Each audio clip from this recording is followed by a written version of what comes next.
Bonsoir à tous les passionnés du camé, les chercheurs de la vérité vraie.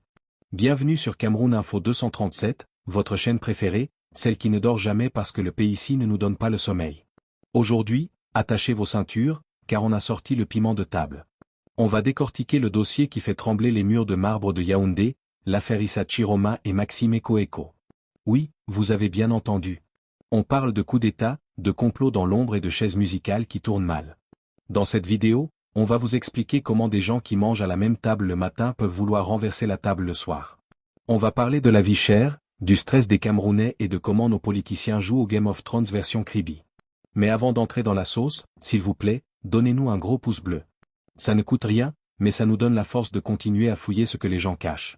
Et surtout, abonnez-vous et activez la cloche pour rester scotché, parce qu'ici, l'info tombe comme la pluie de Douala, sans prévenir. Si vous êtes prêts, on lance les hostilités. Janvier 2026. Le ciel politique camerounais vient de s'assombrir brutalement. Alors que le pays navigue entre enjeux de transition et défis sécuritaires, des noms de premier plan surgissent dans un dossier brûlant, une tentative de coup d'État. Au cœur des soupçons, deux figures que tout semble opposer, mais que l'actualité réunit dans la tourmente, Issa Chiroma Bakari, ministre en poste, et Maxime Eko, l'ancien puissant patron du contre-espionnage, DGRE. Les visages de l'onde de choc. Pour comprendre l'ampleur du séisme, il faut regarder qui sont les protagonistes. Issa Chiroma Bakari, allié historique du régime et communicant redoutable. Le voir cité dans une telle affaire est un paradoxe pour celui qui a passé des décennies à défendre les institutions. Maxime Eko, déjà affaibli par l'affaire Martinez-Zogo, l'ancien maître de l'ombre de la DGRE voit son nom de nouveau associé à des réseaux de l'ombre. L'exemple concret, dans les rues de Yaoundé, au quartier Bastos ou dans les ministères, l'incrédulité domine. On se demande, comment des piliers du système pourraient-ils devenir les artisans de sa chute? C'est le signe d'une guerre des clans qui sort désormais des bureaux feutrés pour s'étaler au grand jour. 2. Le mode opératoire, entre renseignement et influence. Un coup d'État ne se prépare pas uniquement avec des armes, il se prépare avec des réseaux.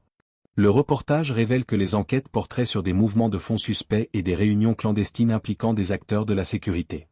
L'analyse du terrain. Au Cameroun, la stabilité repose sur un équilibre fragile entre les régions et les élites. Toucher à Issa Chiroma, figure du Nord, et à Eko, réseau du renseignement, revient à secouer les fondations même de cet équilibre. La vie actuelle, pour le Camerounais lambda, cette annonce crée un climat de paranoïa. On regarde désormais son voisin de bureau différemment, confie un fonctionnaire sous anonymat. Les contrôles de sécurité se multiplient à l'entrée des points névralgiques de la capitale. 3. Pourquoi maintenant? Le contexte de la transition. Ce n'est pas un hasard si ces révélations sortent aujourd'hui. Le pays est en pleine réflexion sur l'après-Biya.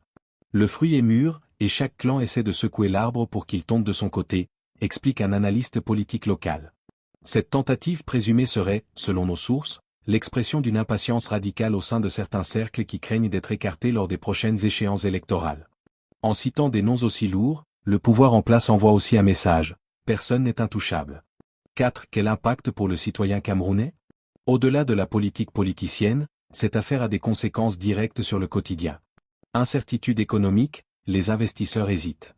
Lorsque le sommet de l'État tremble, le franc CFA devient timide. Tension sociale, la crainte d'une militarisation accrue des espaces publics est réelle. Les discussions dans les circuits, débit de boissons, à Douala ou Garoua ne tournent qu'autour de cela, vont-ils nous ramener aux années de braise? Conclusion, le Cameroun à la croisée des chemins. L'implication supposée de Chiroma et d'Eko dans un projet de déstabilisation marque un tournant. Si les faits sont avérés, c'est la preuve que la fracture au sein de l'élite dirigeante est totale. Si c'est une manipulation, c'est une arme de destruction politique massive.